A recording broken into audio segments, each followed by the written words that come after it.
Work continues with the Yaris Turbo conversion and some bits have arrived. Some very important bits as well, one of which is the turbo manifold. And luckily I got a wastegate in my favourite colour. The intercooler pipe kits arrived too. We got straight to work removing the front bumper, engine cover, intake pipe and airbox, battery clamp, battery and the holder.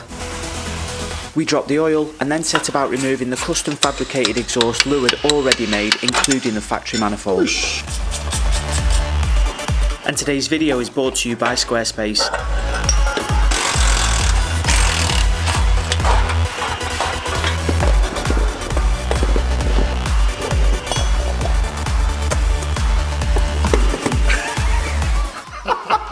Who ordered a turbo that big? Now we do just need to very quickly thank Pulsar. Can you explain to us what's going on here? When you get this turbo from Max Peeding rods, they don't supply the clamps. Brilliant. And we need these clamps. And these are what, V-band clamps, right? Yes, these are V-band clamps. Okay. We reached out to Pulsar, shout out Pulsar Turbo. They actually do housing, the turbine housing that fits this turbo, and that comes with the clamp, so they saved us.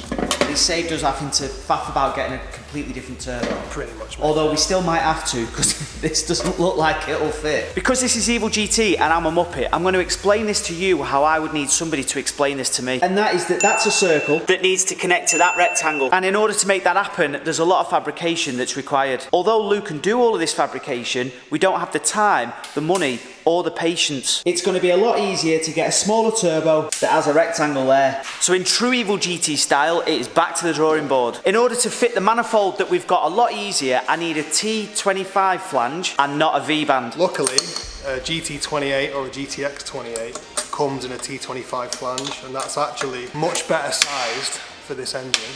The amount of boost we're going to be running. This will just be crazy laggy, so laggy. I know, but it's big though, isn't it? I wanted a big one. This is what happens when you get people who know absolutely nothing about turbos ordering turbos. You just say, can I have the biggest one you've got, please? Not only that, we would have to drill out the hole to accommodate this external wastegate, but the turbo I should have ordered will have an internal wastegate. Is that right? That's right. Probably should have done some online research before I started ordering turbos, to be honest, but then that would have made life far too easy, wouldn't it? I might even give you guys a place online to figure out your flange from your flutter using the best website building platform, Squarespace. It doesn't matter what your business offers, creating an online presence with Squarespace will be the best thing you ever do. Choose from thousands of different website templates to start your web building journey and customize it to suit your brand down to the finest detail. Add and remove text, as well as any images and different coloured themes to make it perfect just for you. By far one of the best features is being able to create your own email campaigns to grow and engage with your audience like you've never done before. And if that isn't enough, with most of us browsing websites on a mobile device now too, you can see what your creation will look like on that platform. So what are you waiting for? Head to the link in the description box below and use code EvilGT for your discount today. So now with the correct instructions, I shouldn't be cocking this up. Yeah, right, this is Evil GT. We all know how this is going to go. We've got the unnecessary bits off the front of this, we're just offering up the intercooler. That looks, I mean, if I'd have had one made to measure there, Lou, it probably would have looked like that, what do you reckon? Didn't need to be this big.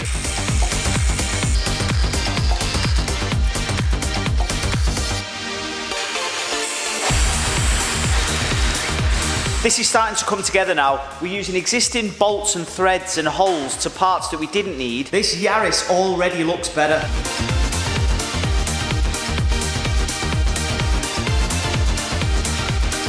Didn't budge. I think I might hijack somebody else's channel. This cannot be Evil GT. Because so far we're doing well. But we've not put the bumper on yet. So let's try that first.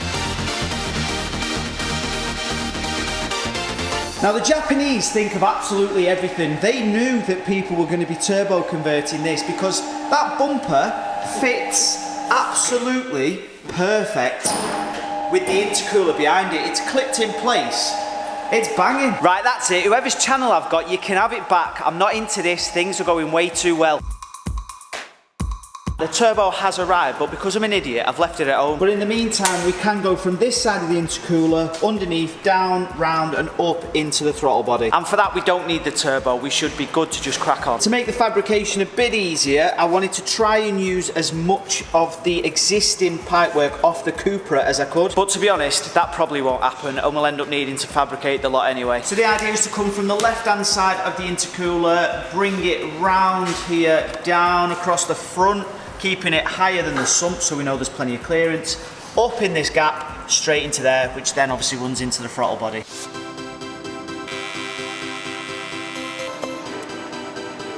Now that I've seen Lou do this, it can't be that hard, surely, to weld aluminium. Get your hand comfy and just practice going in a straight line, yeah? And focus on keeping that the same distance.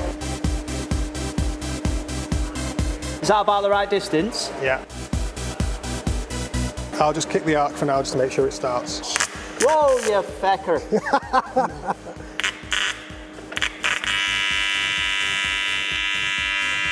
Stay in the same spot. I'm going to come off. Try going full, then half, and full, then half, and full, then half. So you want to get full, come off, and then move. So I'm in control of the pedal now? You are going to drive the welder. God help us.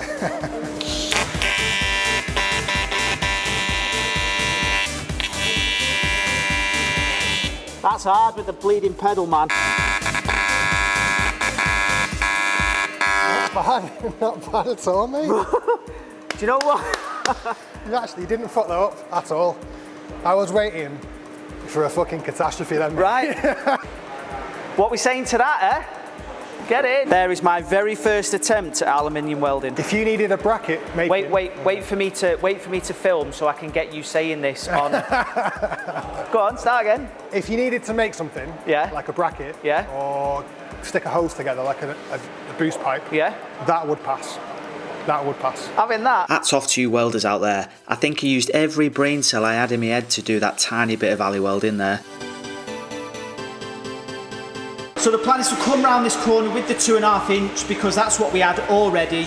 It's much better to go with 2 inch. We're not chasing figures anyway, and it's just easier to find clearance with a slightly thinner, narrower pipe. So for this bit, we'll just need a little silicone reducer, something like that, which will go here.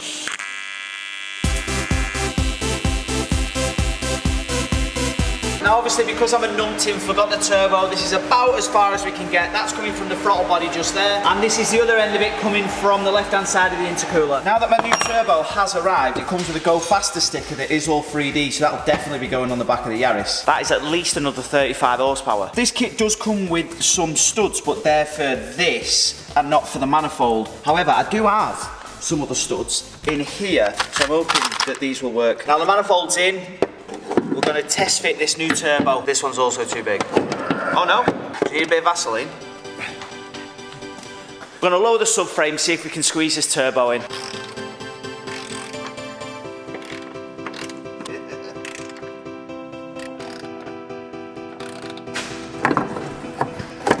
That's all she needed. Looks like the wastegate is catching on the firewall, so I need to try and find the same hammer I bashed the wheel well in with. And for those who are wondering, I've gone for a GT28 Turbo off eBay, and it was about 130 quid. So the cold side is pointing directly at the firewall, so we need to spin that side round so that it points directly up and we can bring the pipe over, down and connect it up. So we've already resorted to butchering my very expensive turbo. It looks like we're going to chop a bit off the turbo rather than knock the bulkhead in, because I think I'm going to struggle trying to get the swing, excuse the flashing, see where the black marker is up there. I think I'm going to struggle to get the swing on a lump hammer to knock that in, and it's very close to the housing where the steering column comes through too. So what we're going to do is we're going to chop a bit off the turbo rather than try and bash the bulkhead in. And that is the bit in question. Absolutely no idea what it's for. It's just a big lump of metal that's cast onto the hot side of the turbo. So we're going to chop it off. Because we're not chasing figures, we're already weight saving.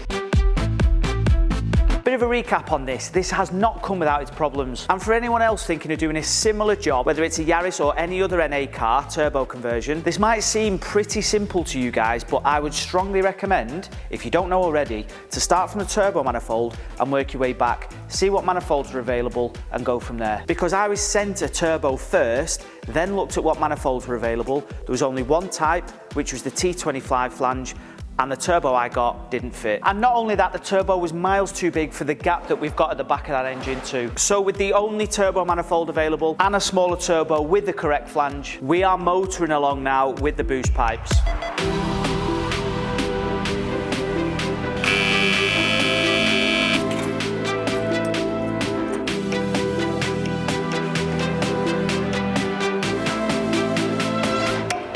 there we go. Intercooler has been piped up. Is that how you say it? That's exactly how we say it, yeah. Connected.